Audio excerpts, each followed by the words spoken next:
The first thing I look for in a fantasy novel is the map. It is an insight into the world in which the story takes place.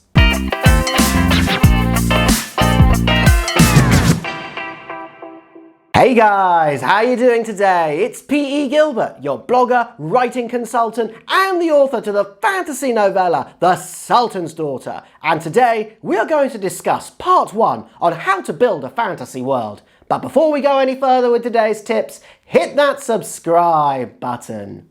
When approaching this subject, the obvious place to start is with our own world. Earth is a planet that is rich in diversity and complexity. This is mirrored in its geography, climate and cultures, all of which is reflected in the map, because a map tells a story. In the conventional Mercator map, Britain and Europe have the best real estate by being in the top central position in the world. This makes them seem like the most important places on the planet. No surprises there, Britain drew it. Conversely, when the map is flipped upside down and turned, it looks very different. As part of a hashtag Get New Zealand on the Map campaign, Tourism New Zealand put New Zealand in the top centre of the map because the people behind the campaign were tired of their country either being in the bottom right corner or excluded from maps altogether, as if we'd want to do that to the home of the Lord of the Rings. Therefore, if you want to build a map for your fantasy world, you need to take into account all of the above, plus make the map link to the plot. The following tips will give you a good idea as to how to do this, and I hope they make the writing process a little bit easier for you as well. Tip 1. Decide the key locations for your plot. At the outset of drawing your map, you must determine where the key events in your plot are going to take place, i.e. where your main character will be at the start of your narrative, call it location A for argument's sakes, and where he will be at the end of it, call it location Z.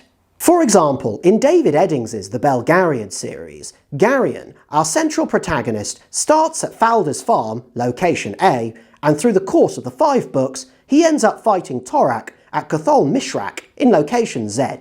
Moreover, once you have determined locations A and Z in your story, you can then dot down on your map where the other major events will take place. Call them locations B, C and D, etc. So, in the Belgariad series, locations B, C and D could be considered Cherek, Arendia and Cathol Murgos because crucial events take place at these locations. Of course, you can place a significant event anywhere in your world. This goes a bit without saying, but there should be a logic as to why the event happens in the place that it does. Above all, it is the only place where it can happen to push the narrative forwards. Tip 2. Use non-visited locations to affect the plot. When you, as a writer, create a fantasy world, you have to accept that your protagonists are not going to be able to visit every location on the map. This is neither possible nor desirable, as a story is not supposed to be a tour guide of a fantasy world, although David Eddings tries damn hard in his novels. Nevertheless, locations that are not visited by your major characters can still enrich your world and push the narrative forwards. For example, take Ashai from A Song of Ice and Fire. In the series, the reader has yet to go to Ashai, and according to George R.R. Martin, we never will. But through Melisandre, the reader gets a look into this mystical city. Through her, we learn that the people of Ashai believe in Rilor, the fire god, as well as Azor Ahai, the prophecy of the prince that was promised. Moreover, Melisandre illustrates that a non-visited, faraway location can have a major impact on the plot because Ashai's influence has dire consequences for Stannis and his family. In addition, Ashai is where Melisandre learned her dark magic, which played a pivotal role in the murder of King Renly Baratheon and in the resurrection of Jon Snow. Another example of how a non-visited location can impact the plot is the Gurkish Empire in Joe Abercrombie's The First Law trilogy. Before the story begins, the Gurkish turn Pharaoh Malgin into a sex slave and crippled Colonel Glokta Dan Sand. We learn a lot about the Gurkish through these POV characters and how their time in Gurkish captivity has affected them. Understandably, they hate the Gurkish and do everything they can throughout the narrative to thwart the Empire. Tip 3. Determine how the landscape and the climate will force your point of view characters into making critical decisions. As a writer, you are free to decide how hot or cold, rainy or sunny, hilly or flat, or grassy or deserted you want your world to be. All of these add depth to the world and give you a tool to push your narrative forwards. For instance, if the main way into a country is over a dangerous mountain pass, you can put your main character into a situation where he has to decide whether to take that route or try another one. This is what happens in the Fellowship of the Ring when the protagonists try to pass over the Peak of Caradhras. When it becomes apparent that the mountain is impassable, Frodo decides to turn around and take the route through the mines of Moria instead. This decision has consequence, as Gandalf falls into the abyss of Khazad-dûm.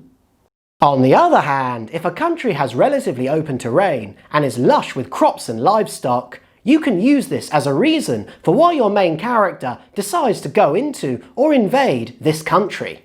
For instance, in A Song of Ice and Fire, during the War of the Five Kings, most of the fighting takes place in the Riverlands. This is because, 1, they are sandwiched between everything and everything else, and 2, the landscape enables King Robb Stark and Lord Tywin Lannister to feed their armies. In addition, landscape and climate can highlight difficulties for invasion and why a ruler may not be oh so keen to invade it. For example, in Christopher Paolini's The Inheritance cycle, the elves dwell in the enormous forest of Duweld and Varden in the north. The villainous King Galbatorix would have a hard time invading the forest if he dared try. The enormity of the forest provides the elves with ample opportunities to lay traps for his men, as well as hide from and ambush his army at moments of their choosing. It is for these reasons, as well as magical ones, that King Galbatorix has never tried to invade the forest, even if he is a tyrant who wants to destroy all those who oppose him. Before we move on to our next tip, I want to give a shout out to author Naomi Kelly. Naomi has written 2 fantasy novels, both have had amazing reviews, and her book, Meraki, has a lovely fantasy world to go with it.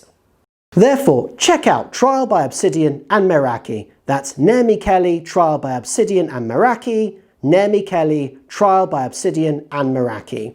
Also, have a look at the interview that I did with her recently as well. I have left links in the description below. Tip 4. Decide how climate and landscape affect geopolitics and the plot vicariously.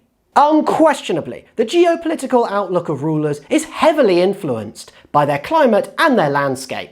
If a country has a natural frontier for a border, such as a river, a sea, a mountain or a forest, its ruler behaves very differently to one who has a border with an open frontier. Similarly, if a country has a rainy climate with plenty of grain and livestock, the chances are its people and its rulers are going to behave very differently to those who dwell in an extreme climate where food is scarce. The same divergence in mentality must be reflected in the characters in your fantasy world and impact the plot. For example, looking at the Inheritance cycle again, the small kingdom of Serdar lies to the south of King Galbatorix's mighty empire. Most of Serdar's border with the empire is open terrain. Therefore, it is small wonder that Lady Naswada, the ruler of Serdar, spends much of her time worried sick about the security of her kingdom. Her fears explain why in BRISINGR, the 3rd volume in the series, she sends Eragon to the dwarven kingdom of Trondheim without his dragon, as Saphira is Naswada's only weapon to deter King Galbatorix from invading. Likewise, in A Song of Ice and Fire, the Iron Men live on the Iron Islands. These are small, desolate isles that can barely feed its own inhabitants. Thus, it is no surprise that the Greyjoys, the rulers of the Iron Islands, encourage their people to pillage and reave the west coast of Westeros. In A Clash of Kings, Lord Balon Greyjoy takes this a step further after his son Theon returns. Lord Balon orders the invasion of the kingdom in the north, while King Robb Stark fights the Lannisters in the south. It is to Theon's shame and subsequent regret that he goes through with his biological father's plans and seizes Winterfell for himself. Lord Balon's and Theon's decisions have terrible consequences for Theon. Furthermore, they force Robb Stark to turn around so that he can retake the north from the Iron Men, which has tragic consequences for him as well. While it must be noted that the climate and the landscape are not the key determinants for why Lord Balon Greyjoy turns his ire on the north, the deaths of his eldest 2 sons in his failed rebellion, as well as losing Theon, his last remaining son, as a hostage to Lord Eddard Stark, saw to that. the climate and the landscape do create the conditions, as well as breed the political mentality to explain why Lord Balon acts in the manner that he does. And that's all I have for you today, guys. Thank you for watching, and I hope you have found this video useful and interesting. Like, comment, and hit that subscribe button so that you will be the first to receive part 2 on this subject. Moreover, my debut fantasy novella, The Sultan's Daughter, is out. If you enjoy reading a book that is short, fast-paced, full of suspense, and has a fantasy map to go with it, then check it out. I have left a link in the description below.